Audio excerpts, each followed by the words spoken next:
ಬಹಳ ಸಂತೋಷ ತರುವಂತ ವಿಚಾರ ಅಂತ ಹೇಳಿದ್ರೆ ಮನ್ ಕಿ ಬಾತ್ ಇಡೀ ದೇಶದಲ್ಲಿ ಏನು ನಮ್ಮ ಹೆಮ್ಮೆಯ ಪ್ರಧಾನಮಂತ್ರಿ ನರೇಂದ್ರ ಮೋದಿಜಿ ಅವರು ದೇಶದ ಆಗು ಹೋಗುಗಳ ಬಗ್ಗೆ, ಪ್ರಚಲಿತ ವಿದ್ಯಮಾನಗಳ ಬಗ್ಗೆ, ಸಾಧಕರ ಬಗ್ಗೆ ಈ ರೀತಿ ಅನೇಕ ವಿಚಾರಗಳನ್ನ ದೇಶದ ಜನತೆ ಮುಂದೆ ಇಡ್ತಕ್ಕಂಥ ದಯವಿಟ್ಟು ಕೂತ್ಕೊಳ್ಳಿ, ಮಾಧ್ಯಮಕ್ಕೆ ತೊಂದರೆ ಮಾಡ್ಬಿಡಿ. ಬಹಳ ಯಶಸ್ವಿಯಾಗಿ ಮನ್ ಕಿ ಬಾತ್ ಕಾರ್ಯಕ್ರಮ ನಡೀತಾ ಇದೆ. ಮಹಿಳೆಯರಿಗೆ ಅವಕಾಶ ಮಾಡಿಕೊಡಿಲ್ಲ, ಬನ್ನಿಮ್ಮ.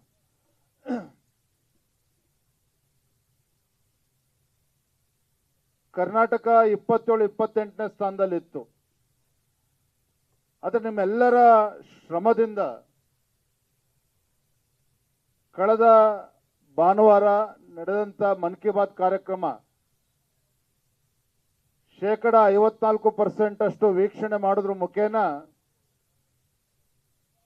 33,000 ಬೂತ್ಗಳಲ್ಲಿ ವೀಕ್ಷಣೆ ಆಗಿದೆ ಮನ್ ಕಿ ಬಾತ್ ಕಾರ್ಯಕ್ರಮ. ಅದರ ಮುಖೇನ ದೇಶದಲ್ಲಿ 4ನೇ ಸ್ಥಾನದಲ್ಲಿ ಭಾರತೀಯ ಜನತಾ ಪಾರ್ಟಿ ಈ ಒಂದು ಕಾರ್ಯಕ್ರಮದಲ್ಲಿ ಯಶಸ್ಸನ್ನ ಸಾಧನೆ ಮಾಡಿದೆ. ಅದಕ್ಕೆ ತಮ್ಮೆಲ್ಲರಿಗೂ ಸಹ ಈ ಸಂದರ್ಭ ಮತ್ತೊಮ್ಮೆ ನಾನು ಅಭಿನಂದನೆಯನ್ನ ನಾನು ಸಲ್ಲಿಸೋದಕ್ಕೆ ಇಚ್ಛೆ ಪಡ್ತೇನೆ. ಆತ್ಮೀಯ ಬಂಧುಗಳೇ,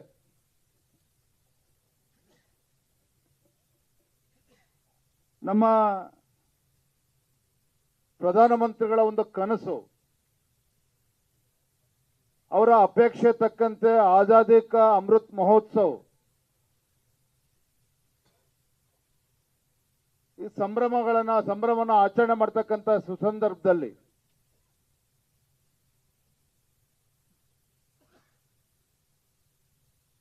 ದೇಶದ ಸ್ವಾತಂತ್ರ್ಯ ಬಂದಿರತಕ್ಕಂಥ ಶುಭ ಸಂದರ್ಭದಲ್ಲಿ ನಾವಿದು ಇಡೀ ದೇಶಾದ್ಯಂತ ಅರ್ಥಪೂರ್ಣವಾಗಿ ಸಂಭ್ರಮ ಆಚರಣೆಯನ್ನ ಮಾಡಬೇಕು.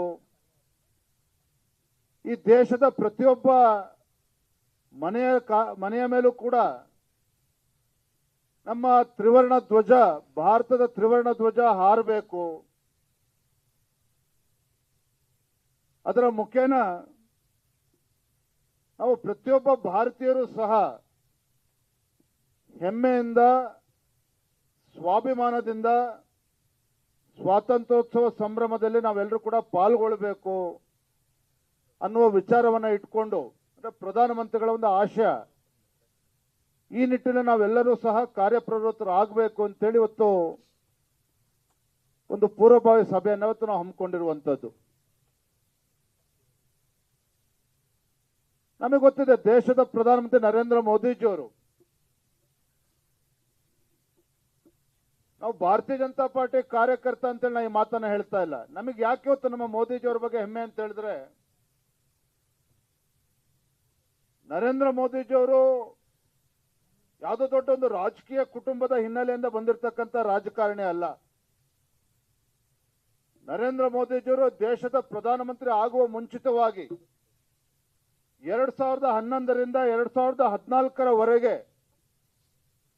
ಗುಜರಾತ್ ರಾಜ್ಯದ ಮುಖ್ಯಮಂತ್ರಿಗಳಾಗಿ 2014ರಲ್ಲಿ ಏನು ಭಾರತದಲ್ಲಿ ಇವತ್ತು ಈ ಭಾರತಕ್ಕೆ ಒಂದು ಭವಿಷ್ಯನೇ ಇಲ್ಲ ಅಂತೇಳಿ ದೇಶದ ಜನರು ಚರ್ಚೆ ಮಾಡ್ತಕ್ಕಂಥ ಸಂದರ್ಭದಲ್ಲಿ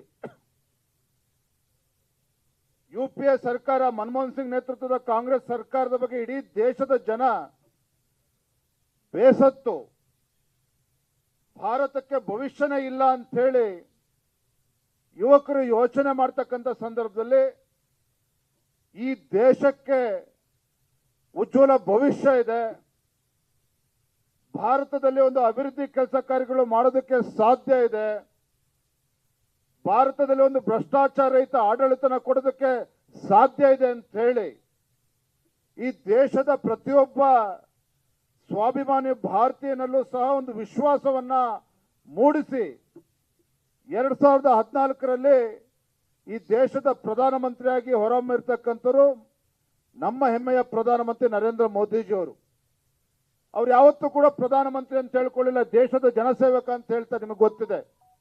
ಆದ್ರೆ ಒಂದು ವಿಶೇಷ ಏನಪ್ಪಾ ಅಂತ ಹೇಳಿದ್ರೆ, ನರೇಂದ್ರ ಮೋದಿಜಿಯವರು ಈ ದೇಶದ ಪ್ರಧಾನಮಂತ್ರಿ ಆಗುವ ಮುಂಚಿತವಾಗಿ 14 ವರ್ಷಗಳ ಕಾಲ ಸುದೀರ್ಘವಾಗಿ ಒಂದು ಗುಜರಾತ್ ರಾಜ್ಯದ ಮುಖ್ಯಮಂತ್ರಿಗಳಾಗಿ ಆ ಒಂದು ಅನುಭವದ ಆಧಾರದ ಮೇಲೆ ಸ್ವಾತಂತ್ರ್ಯ ಬಂದ ನಂತರದಲ್ಲಿ ಒಂದು ಕಾಂಗ್ರೆಸ್ಸೇತರ ಪಕ್ಷ ಭಾರತೀಯ ಜನತಾ ಪಾರ್ಟಿ ನರೇಂದ್ರ ಮೋದಿಜಿಯವರ ನೇತೃತ್ವದಲ್ಲಿ ಒಂದಲ್ಲ ಎರಡಲ್ಲ ಮೂರನೇ ಬಾರಿಗೆ ಸತತವಾಗಿ ಇವತ್ತು ಕೇಂದ್ರದಲ್ಲಿ ಇವತ್ತು ಅಧಿಕಾರದ ಚುಕ್ಕಾಣಿ ಹಿಡಿದಿದೆ ಅಂತ ಹೇಳಿದ್ರೆ ಅದು ನಮ್ಮ ಹೆಮ್ಮೆಯ ಪ್ರಧಾನಮಂತ್ರಿ ನರೇಂದ್ರ ಮೋದಿಜಿಯವರ ಸಾಧನೆ.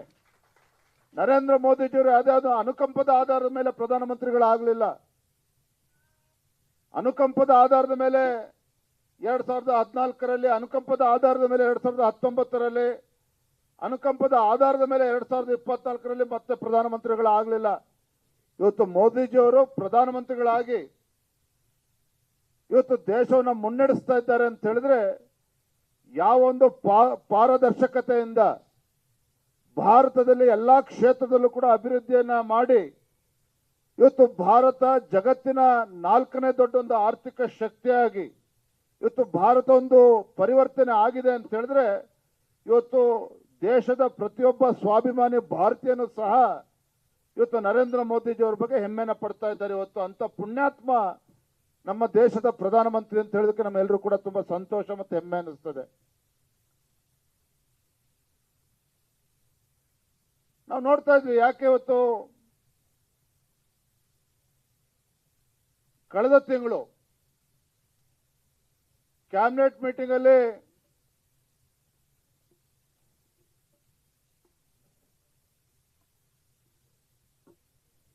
ನಮ್ಮ ದೇಶದ ಯೋಧರಿಗೆ ಇನ್ನೂ ಹೆಚ್ಚು ಸಶಸ್ತ್ರವನ್ನು ಕೊಡಬೇಕು, ಅವರಿಗೆ ದೊಡ್ಡ ಶಕ್ತಿಯನ್ನು ಕೊಡಬೇಕು ಅಂತ ಹೇಳಿ 1 ಲಕ್ಷ ಕೋಟಿಯಷ್ಟು ಇವತ್ತು ಅಲ್ಲಿ ಶಸ್ತ್ರಾಸ್ತ್ರಗಳನ್ನ ಖರೀದಿ ಮಾಡೋದಕ್ಕೆ ಕ್ಯಾಬಿನೆಟ್ ಅಲ್ಲಿ ತೀರ್ಮಾನ ಮಾಡಿದ್ರು. ಹಿಂದೆ 2013-14ರಲ್ಲಿ ಒಟ್ಟು ಭಾರತದ ರಕ್ಷಣಾ ವೆಚ್ಚ ಎಷ್ಟಿತ್ತಪ್ಪ ಅಂತ ಹೇಳಿದ್ರೆ 2,03,499 ಕೋಟಿಗಳಷ್ಟು. ಆದರೆ 2024-25ರಲ್ಲಿ 6,21,000 ಕೋಟಿಯಷ್ಟು ಇವತ್ತು ರಕ್ಷಣಾ ವೆಚ್ಚಕ್ಕೆ ಇವತ್ತು ಅನುದಾನವನ್ನು ಮೀಸಲಿಟ್ಟಿರ್ತಕ್ಕಂಥದ್ದು. ಯಾಕೆ ಇವತ್ತು ನೆನಪು ಮಾಡ್ಕೊಳ್ತಾ ಇದ್ದೇನೆ ಅಂತ ಹೇಳಿದ್ರೆ ಸ್ವಾತಂತ್ರ್ಯೋತ್ಸವದ ಸಂಭ್ರಮಾಚರಣೆ ಮಾಡ್ತಕ್ಕಂಥ ಕಾಲಘಟ್ಟದ ಸಂದರ್ಭದಲ್ಲಿ ನಾವೇನಿದ್ದೇವೆ.